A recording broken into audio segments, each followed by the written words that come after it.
Hi, my name is Prem Johal. I'm an ex-banker from the City of London, and I used to advise multi-million-dollar portfolios on how to invest their money. And guess what? I discovered that the system is rigged.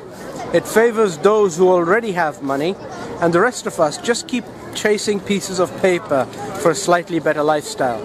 And you know what? The system is actually almost on the verge of another collapse. Now I encourage you to go out there and find a solution for yourself.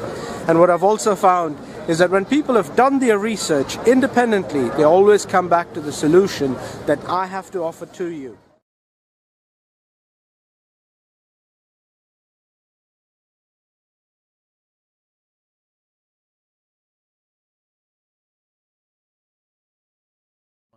Long lines formed at the ATM machine.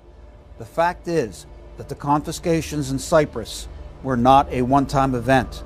The eventuality for this had already been planned in advance, and there are plans in place for confiscations of depositor accounts in New Zealand, the European Union, Canada, England, and the United States.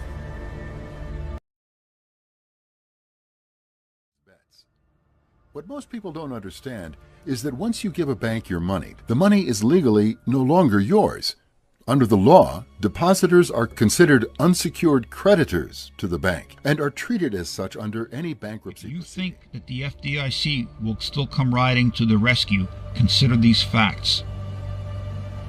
The FDIC has approximately $25 billion in its fund to cover losses.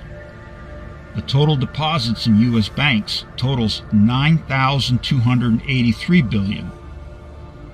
The U.S. banks' derivatives total is $297,514 billion.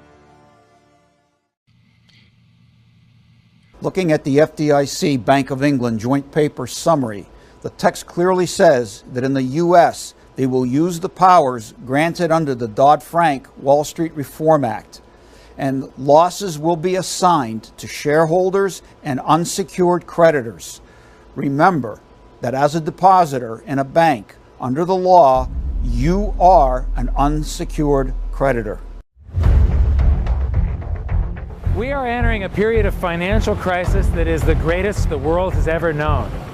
The wealth transfer that will take place during this decade is the greatest wealth transfer in history.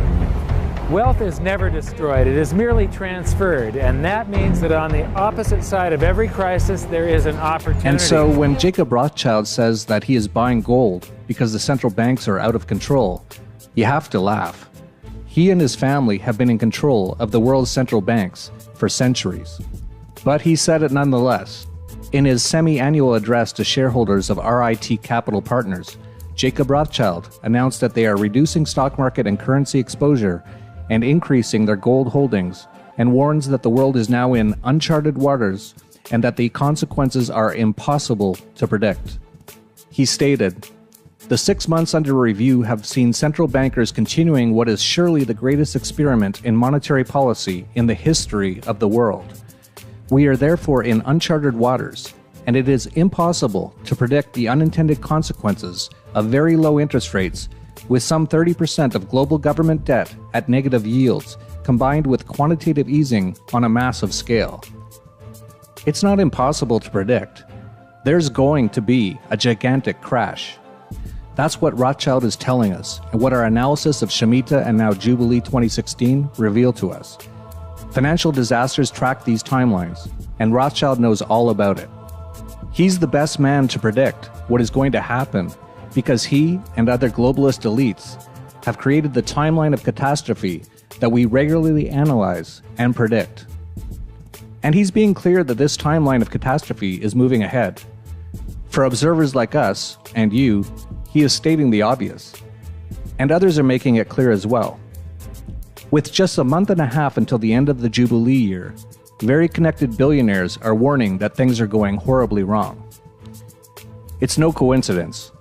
George Soros began to move heavily into gold a few months ago, and so did his buddy Crispin Odey. And now Jacob Rothschild himself is moving into gold. We're certain they already own tremendous sums of it, but he is buying even more now in the final days of Jubilee 2016. Rothschild and the others want us to believe they are concerned about this state of affairs. He's pretending he's making his move because he is worried. He's not worried. He knows what is going to happen.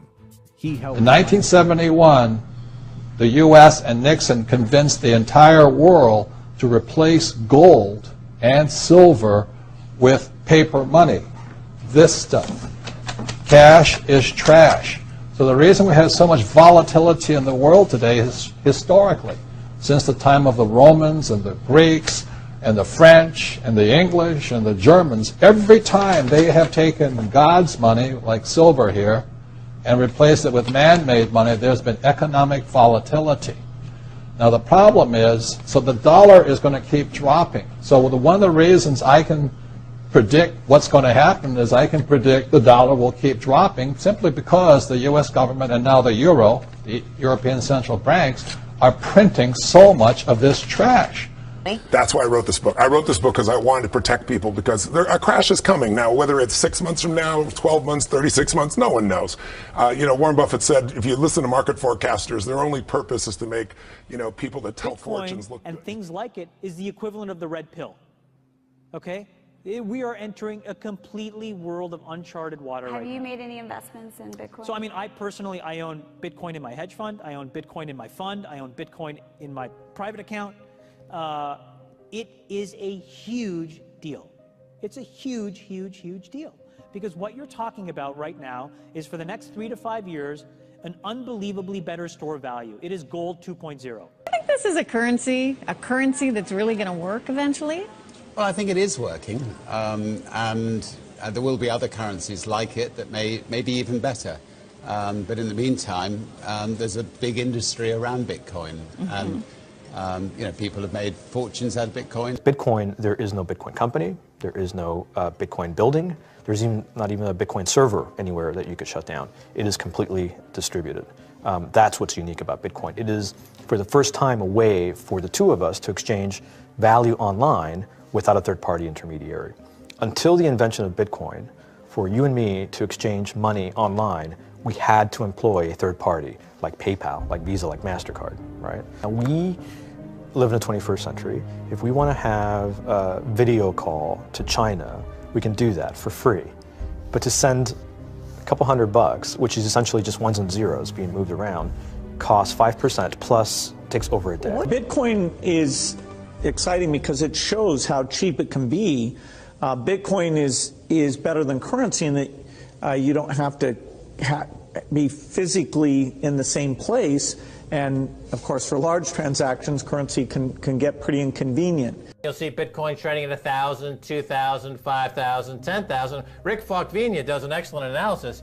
He predicts that Bitcoin will capture between 1 and 10% of the global Forex market, which implies a price of between $100,000 to $1 million per Bitcoin.